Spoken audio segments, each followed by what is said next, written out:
chaque technique que tu utilises ne peut pas forcément marcher dans toutes les situations. Et ça, c'est important. Écoute bien. Si par exemple, tu travailles le marteau du poing, si tu pars d'en bas ici et que tu veux faire un marteau du poing, c'est pas intéressant. Il faut d'abord que tu lèves ta main pour faire un marteau du poing. Par exemple, c'est beaucoup mieux si tu es déjà ici ou autre, tu viens de faire un cover et tu es ici, tu es un peu désaxé. Et boum, là, tu vas venir frapper. Là, c'est intéressant.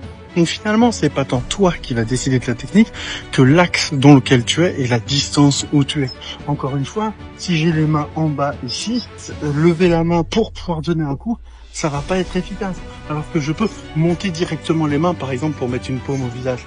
Donc en fait, n'oublie pas un truc, c'est pas parce qu'on te montre une technique de façon très académique, genre comme ça, qu'on va la placer comme ça si un jour on doit l'utiliser sur quelqu'un qui nous agresse. N'oublie pas, la boxe par exemple, on nous apprend à boxer, mais il y a plein de façons de donner des coups de poing. On peut le faire en descendant, on peut le faire en tournant, on peut le faire de plein de façons différentes. Donc chaque technique de self-défense, c'est la même chose.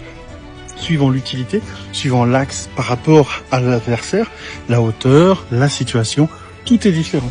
Et ce qui est pas différent, par contre, c'est qu'il faut toujours que tu t'abonnes, tu likes et tu mettes un favori, parce qu'ici, je te donne du contenu de self-défense tous les jours, avec bienveillance et détermination.